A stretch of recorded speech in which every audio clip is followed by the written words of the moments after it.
What up? It's your boy Kaotic One, and I am back with another one. Yo, have you ever thought about what if Lauren London had something to do with lining Nip up? We never think about stuff like that until it comes out later on. Shout out to Shawn Blazington podcast called Jaguar Wright on his show, and she spilled some beans on some things that's gonna make you say, let's get into it. Hey, what's up, everybody? I want to thank y'all so much for clicking on the video. Jaguar Wright called into my podcast last night, and she spoke on Cassie, Diddy, 50 Cent, and a whole bunch of other people. Y'all need to listen at this.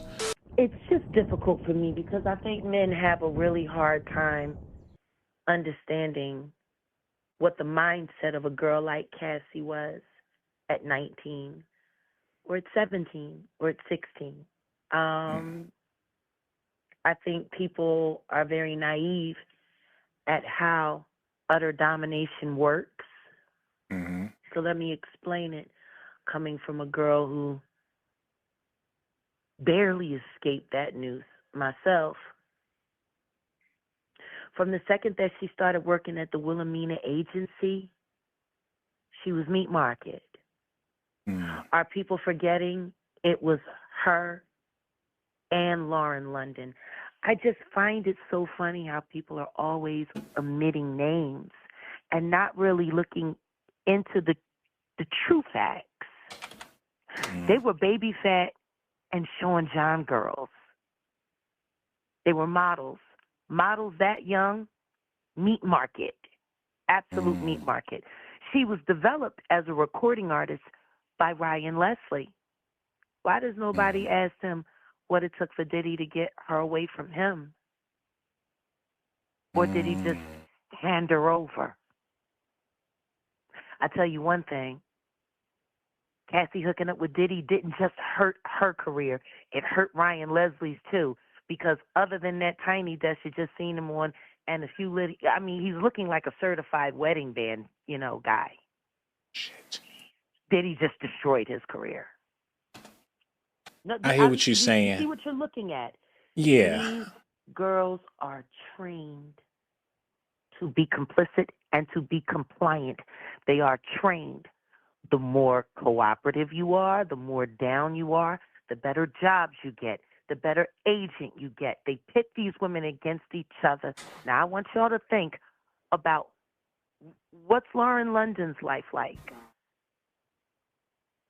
She looking a whole lot like my cousin Faith right now, ain't she? Hook up with the biggest rapper at the time. Everything's great. By the way, isn't she? Lauren is the one that introduced Nip to Diddy. Diddy couldn't even get to Nip, even though he had ties in L.A. It was Lauren that brought Nip to him.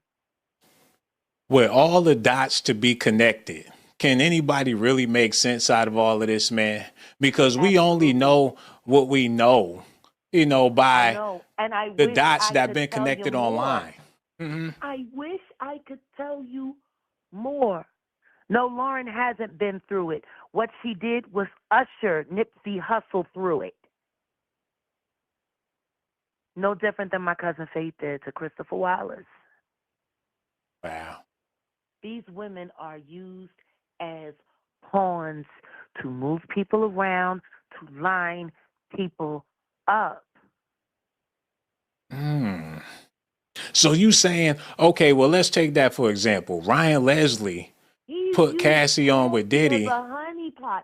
Do you know most of those videos she's on is him using her to screw people for evidence that he could use to blackmail other people? He did this to his own chick. And see, this is the issue that I have with Mr. Curtis 50 Cent. I am an excellent interior designer, Jackson.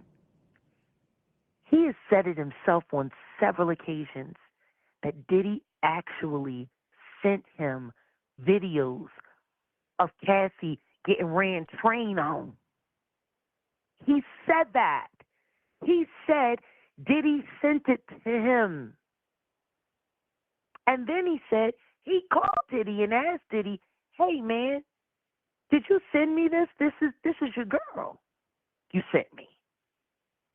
He said, yeah, I know. He said, but I thought you loved her. Like, why would you want me to see your girl like this? Oh, she loves it. Oh. That's what Diddy said. 50 Cent has said this himself, and yet everyone seems to forget about that. I'm curious, why isn't it that no one has asked him for that video? Shouldn't that Yeah, that's video be some turned black over? Because market that would be shit. evidence of transferring of the But freak off. well, Because who that's what don't it sounds like. It sounds like Diddy sent 50 Cent's a freak off tape starring Cassie. you know what, High out of Jag? her mind. I gotta ask you this. Since we talking about 50, I didn't bring him up, you brought him up. And I need you, and I know with your expertise, you know all about this, Jag. How do you feel about what happened between 50 Cent and Supreme? You know he made that song Ghetto Quran, and the block got real hot. And next thing you know, the Supreme team was getting taken out left and right. And then you would you think that Diddy would send a guy with 50 Cent's reputation a video of some incriminating shit, and they calling him 5-0 out here in these streets? Well, I mean, they're all 5-0. After Diddy, witnessing what happened to Supreme in the Jigga attempt. Diddy, the Jigga Man, Curtis, they all 5-0. You as much illegal stuff as Curtis still doing. He should have been back to jail by now. Damn. And then do a whole TV series about extortion, crimes, and all this shit. Like, you already notorious. Art imitates life. Exactly, Andrew Kang. Hip hop cops. They've been using them for years. You know, why is it that people are having such a hard time just accepting the fact that our government saw hip hop as a highly influential tool and claimed ownership of it to keep us at each other's throats and downtrodden? Why can't nobody accept that?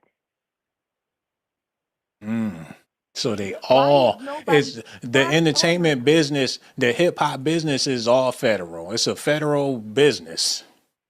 Well, yeah, I mean, that's why they have all of those private jails that are also owned by label owners and certain artists. So when you see rappers on the PJs with the chains on and all that shit, that's all federally funded? I'm telling you this right now.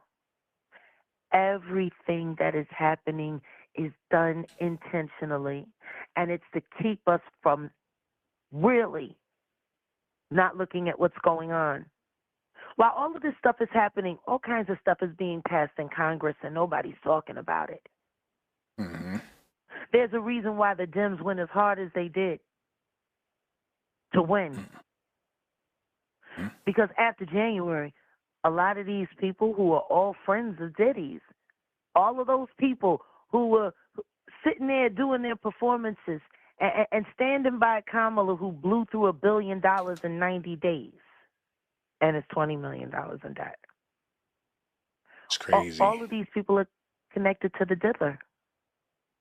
You know what's crazy? The first time Everyone a lot that of spoke out against Trump is connected to the diddler. They're all freak off attendees. Oh God. Has anybody paid attention to that? Shout out. Somebody please put Stevie J and Courtney Burgess on a milk carton.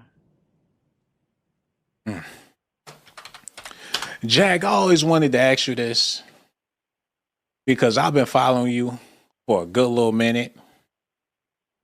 When you first started with the YouTube situation, you was in the car. Remember, you was doing the blogs from the car. You was posting it on Instagram. What was you going through at that time of your life to where you just said, fuck it, you turned on the phone and you felt like you just wanted to show niggas? I saw too many people that I love die for no reason at all other than money. And to cover secrets. And you know, you felt losing my like son was bad. Losing my son was really bad. Mm. Losing Malik was a breaking point. You know, it was hard because my son passed away in September and Kim passed away in November, and I'll never forget talking to Albie Shore that holiday season after he lost Kim and I lost Giovanni, and just us just sitting there like this. It just can't be real, you know. And then just us going through the list of everyone we've lost, and we knew it was foul play. You know, when I think about all of the things that I remember as a kid, you know, I've been in music or attached to it in one way or another my whole life. You know, my first internship was at Philadelphia International Records with my uncle Kenny Gamble. I remember watching Patti LaBelle and Armstead pull up to the studio and me being so excited to see a real live singer star come into the studio, or watching Phyllis Hyman. And, you know, somebody that can say, I remember Teddy Pendergrass on his feet and in that chair. Wow. So you was brought up around movers and shakers. Like you had people in your life. Wow. The truth is I was one of the chosen ones. They're pissed off at me because I walked away. And I walked away with all their secrets. Wow. Smart enough You had to access to the game. I was the game. I never had to brag about it. And I when I realized the danger I was in, it was that night, Madison Square Garden. It was for the Fade to Black concert. I performed as part of the Philadelphonics. I was there. I remember, you know, being on stage and feeling the rush of 50,000 people roaring at you. I even had a fever that night. Shawn had to send his private physician to come. Oh, yeah, there goes that picture of me at the, because we filmed it that night and it became a movie that went up on Showtime. That was me on the red carpet. I still look at that picture and it makes me cringe. Just his name over my head like that. Oh, wow. You know, like you know, all this stuff that you've been through, all the stuff that you're seeing, they say you got to keep that eye closed. Why are you exposing your eye to the masses? Actually, I did leave my record contract. I spent $65,000 with a big boy Jew lawyer to do it. And I walked away with my master's. I'm the only other African-American female to pull that off outside of Anita Baker, but they don't like to talk about those things. But they should. Yo, so far, it's just mind-blowing. One thing that you can say about Jaguar Wright, whatever you want to say about her, say whatever you want, but a lot of her stories just make sense. And if you got any common sense about yourself, you're going to know that a lot of what she's saying is facts. Just line it up, think about it, put all the pieces together, and it'll make sense. Let's continue. Because they don't know about that. You know, when I started working with Bert Padell, it was Wendy Williams who made the introduction. We all met for lunch at Mr. Chow's downtown New York. And Wendy said, Bert, take care of Jag. She's a good one. She's a real one. So I'm kind of sad right now because I'm just trying to think about who little Kevin spent Thanksgiving with and praying that his mom was able to enjoy. I think people get caught up into the sensationalism because it's entertainment and they don't realize these are real people's lives. It's wild. Like, we're talking all this hip hop stuff and nobody's talking about the fact that Chino XL just unalived himself not that long ago. But what would Chino XL need to unalive himself for? What about MF Doom? I mean, they say he I did the know same that thing. too. That too. You know, Eric Sermon tried. He just lived. Yeah. You know, there's a lot wrong with hip hop that we don't talk about. And every time we lose a great one, every time we lose a big one, it triggers our community into some kind of like social regression. And it's almost as if it wipes our memory, like we don't even realize that just happened. Yeah. And you know, We all now that stopped talking about George Floyd after the family got their bread. yeah. There was so much wrong with that, and we let it all slide. You know, we got to stop being we got to stop letting them tell us how to live. You know, I You really know, think where the black community went wrong was we started trying to fit into the white man's world rather than acknowledging they are who they are and we are who we are. Because every time we try to fold into their values, every time we try to fold into the way they want it, this is what happens to us. I think after 400 years of slavery, all people developed a certain type of flavoring that we desire, especially when it comes to each other. And it's not always right. We like to see a lot of times, like what's happening to Diddy. We enjoyed this. This is a great American pastime. He is getting a lashing. He is the new OJ. Yes, the This new Diddy OJ trial Simpson. is the new OJ. It is going to be a multi-billion-dollar media industry. So many people are fitting to eat off this catastrophe. Made And right in meanwhile, the the US of only A.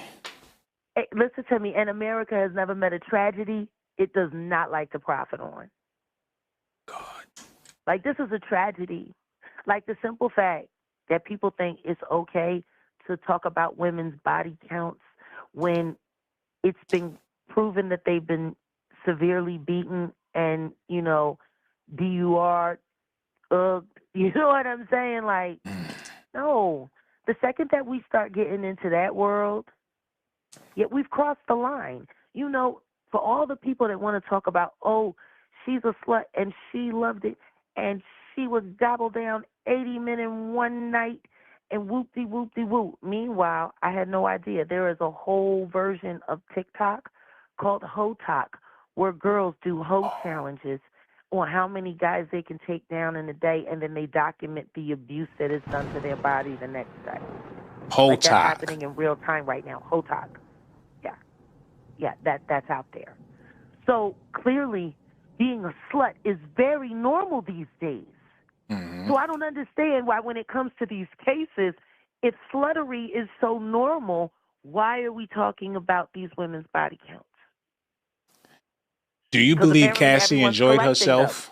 Do you feel like Cassie enjoyed herself I during these freak off don't sessions? think it matters if she did. I want everyone to just grasp this. If all of these women were sex workers and super whores, ultra whores, ooh, give it to me, I need it all. Even if they were all of that, even if they were down for all of the weird stuff, all of it, why would they need to be sedated with pharmaceuticals? Yeah, that shit ain't easy. Understand this. You don't got to trick the willing. Mm, You don't have to do that. Like, the damn. one thing that Adria said, you know, she was there for it.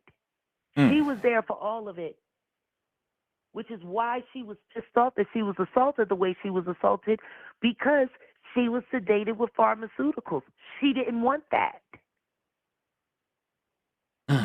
She didn't want that. You got to ask yourself, what kind of sinister weirdo needs to make sure that the person he's doing it with is incapacitated when they were already down for the weird stuff? If people are willing to do the weird stuff and they're getting paid for it, why would you need to sedate them? 'Cause it's sick and it ain't right. Because there's something else you want to do that you know they say no to. See? This isn't about whether they had a good time. This was about removing people's ability to consent. With drugs. Yes. This isn't about, ooh, you know, you just went too far and you didn't realize. No, this is about when you wake up. Bet you don't know what I did to you last night. Oh no. Yeah. That's awful. That's what we're talking about. We're talking about everything was cool and everything was great and everything was all right, and then you wake up and you seeing a video of you being plowed by a bunch of weirdos and you didn't even know it happened. Whoa. That's what We we're can't talking say about. no, but this the thing about it, Jag. These are paid professional sex workers that document. They got the paperwork, the taxes. He hired these men from a service. If they professionals and they coming in to do a job, all that other shit, that's not what is you saying that's a part of it? I'm saying to you that a lot of these people go in there thinking it's going to be one way, but it really be another. They get set up for the okie doke. When I was a roadie and I was working with a certain rap group that I really loved and really admired, I remember the girls that would be standing by the side of the stage at the meet and greets, and they said, yo, make sure she make it back, make sure she make it back. It didn't take but a couple of months before I started feeling like a piece of just crap as a woman. Because every time I took them to that hotel room, I already knew what was going to happen. And I knew they didn't know what was going to happen. You go into one room, and this rapper's in there, and then his friend stops by, and then y'all kicking it, and then another girl comes with another dude, and it's at least 2 of you chicks in there, and now there's 7 dudes in the room, and everything's cool, and everything's all right. And then the next thing you know, someone hands you a drink, and you drink the drink, and you sit down, and you start feeling hot, and the music feels a little something, and you don't know. And then the next thing you know, you wake up, and you've been violated. Damn, just like in the Players Club.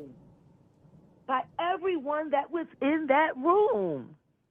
And you thinking you just hanging, y'all kicking it, the music going, y'all just chilling. Even if you was there to slut it out, if it was really that cool, why did you need to drug me out? Damn, that's sinister. That's what this is about. But how Cassie go through that multiple times for years? Well, how can somebody mentally withstand that for years and still walk around with a smile? She signed to a 10-album deal. She only got 1 album. He would get her the movies, the little acting gigs, the traveling. You know, after a while, once you start seeing yourself as a commodity, you really stop valuing yourself as much. You know, has anybody ever bothered to think that maybe part of the reason why she wasn't in a rush to leave was because she was damaged goods and she didn't think anybody could want her other than him? Hold on. We talking about fine Cassie with Ryan Leslie Cassie, the young, beautiful Cassie. Until you see the freak off tape. Then you see the real demon exercising her will. Freak off tape. You understand what I'm saying? You see how fast Ben Affleck ran from Jenny from the block? Yeah, they on another level. All he would have to do is just send a little tape like he did to 50. Or, you know, just find a way to light your automobile on fire. Because Cuddy was willing to see past it all. But, you know, when your John's ex is, like, willing to, like, you know, set your whole life on fire, you might just say, hey, it's not going to work out. Like, I don't think people are really thinking about that. Thinking about this fool. How many times did Kim try to leave? And How many times did he injure her? What actually happened to Shakir Stewart? You know, a lot of times when people in relationships, it's going to bring out the best in you or it's going to bring out the worst in you. Some of the You either have a relationships he teammate was in, or an opponent. You either yeah. have a teammate or an opponent. And I am telling you right now, what these women went through, it's abuse. It's abuse. And when you have someone with this much money and this much power, knowing that if you leave, they still have the ability to screw with your life no matter where you go. Nobody thinks about that. I tell you what, you don't ever hear Amber Heard say a bad word against Elon Musk. She's terrified of him. You want to see a woman terrified? Give her a psychopath billionaire for a boyfriend. Damn. They can pay anyone. They can pay anyone to mess with your life anytime they want. You go, you're about to move into your house. You're about to go to sit at the closing table, and everything is okay. And then the next thing you know, oops, the house isn't for you. And now you moved out of the other house, so now you're living in a hotel room. Then the next thing you know, a blogger comes up on you and talks about how bad you're doing because you're living in a hotel because your house just got sold out from underneath you. These are the kind of tactics that these people use all the time. Wow. Paying off local officials to mess with your taxes, so you're like. When you got a billionaire, everybody's doing business with. That's He more than could a shut down formidable your whole opponent. situation out of Your spite. whole everywhere. That nigga can find you in a bowl of rice in Beijing if he wants to, and get your water cut off there too. You know, it's On some Kill Bill shit. You try to get away and start a life, and here go Bill with a whole squad of assassins to take your ass out. And guess what? Ain't nobody gonna see it. Ain't nobody gonna know it because everybody got paid. See? Damn, Another man. It's non-disclosure levels agreement, to this, man. There's Yes. definitely levels to this. Yes, there are very much so levels. And that's why I ask people, you know, before you start thinking about, ooh, she loved it, ooh, it was this, ooh, it was that, do yourself a favor. Play the same trick that they did in A Time to Kill at the end. I want you to think about everything that Cassie went through. Think about everything they're saying about her, and then put your child's face on that person. Yo. Wow. Crazy. First and foremost, I want to say I speak in fair use for critiquing, criticism, educational purposes, and just to speak in general facts. Yo, having her explain that like that does kind of give you a different light on the situation of what Cassie went through as far as with your boy Diddler. You know,